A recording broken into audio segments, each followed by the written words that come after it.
राजधानी दिल्ली एक बार फिर गंभीर प्रदूषण की चपेट में है और साथ ही स्थानीय कारणों, वाहनों के धुएं और साथ ही निर्माण कार्य और मौसम की बेरुखी के चलते राजधानी की हवा लगातार जहरीली बनी हुई है। हालात इतने बिगड़ चुके हैं कि छठे दिन भी दिल्ली की हवा बेहद खराब श्रेणी में दर्ज की गई है और आज इसके गंभीर स्तर में पहुंचने की आशंका जताई जा रही।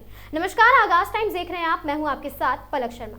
Air quality early warning system for Delhi के मुताबिक रविवार सुबह राजधानी का औसत एयर क्वालिटी इंडेक्स यानी AQI 393 दर्ज किया गया, जो बेहद खराब श्रेणी में आता है और इससे एक दिन पहले यानी शनिवार को ये आंकड़ा 398 रहा था। मौसम विभाग के अनुसार हवा की गति धीमी होने और प्रदूषण के वातावरण में फंसे रहने के प्रदूषण का स्तर लगातार ऊंचा बना हुआ है और साथ ही दिसंबर की शुरुआत से ही दिल्ली की हवा लोगों के लिए मुसीबत बनी हुई है।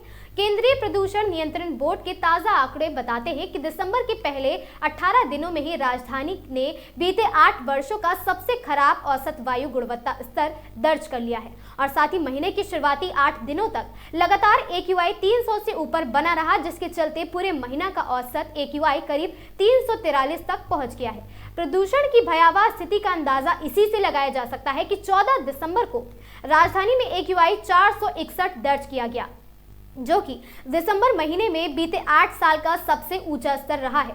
हालात को काबू करने के लिए 13 दिसंबर को दिल्ली NCR में ग्रेडेड रिस्पांस एक्शन चलाया गया था, यानी ग्रैप का सबसे स्तर चरण स्टेज 4 लागू करना पड़ा है और इस दौरान निर्माण कार्यों पर रोक, डीजल वाहनों पर सख्ती और अन्य आपदा कदम उठाए गए थे। आपको बता दें कि विशेषज्ञों का मानना है कि दिल्ली की बिगड़ती हवा के पीछे प्रकृति और मानव जीवन दोनों कारण जिम्मेदार हैं और साथ ही एक ओर मौसम की स्थिति तो दूसरी ओर वाहनों का बढ़ता दबाव भी औद्योगिक गतिविधियों और खुले में कचरा जलाना प्रदूषण को बढ़ा रहा है।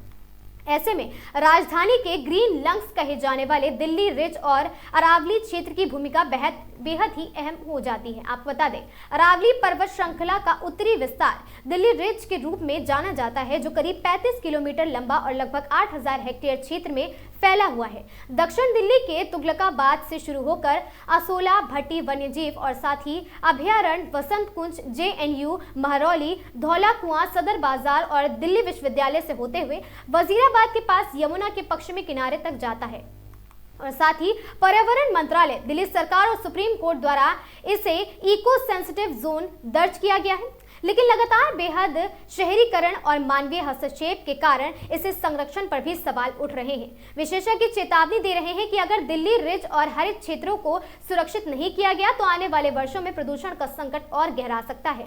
दिल्ली में प्रदूषण अब सिर्फ आंकड़ों की समस्या नहीं रह गई है, बल्कि ये सीधे लोगों की सेहत से जुड़ चुका है। अस्पतालों में सांस, आंखों में जलन और एलर्जी के मरीजों की संख्या बढ़ रही है। डॉक्टर बच्चों, बुजुर्गों और पहले से बीमार लोगों को खास सावधानी बरतने की नसीहत दे रहे हैं। तो कुल मिलाकर दिल्ली की हवा फिलहाल राहत देने के मूड में तो नहीं दिख रही है। जब तक मौसम का मिजाज नहीं बदलता और ठोस कदम जमीन पर सख्ती से लागू नहीं होते, तब तक राजधानी वासियों को जहरीली हवा के बीच ही अपना दिन गुजारना पड़ेगा। वीडियो पसंद आई हो, जानकारी रोचक लगी हो तो वीडियो को लाइक, शेयर और चैनल को सब्सक्राइब करना बिल्कुल ना भूलें। मैं थी आपके साथ पलक शर्मा। हमसे जुड़े रहने के लिए देखते रहें आगाज टाइम्स।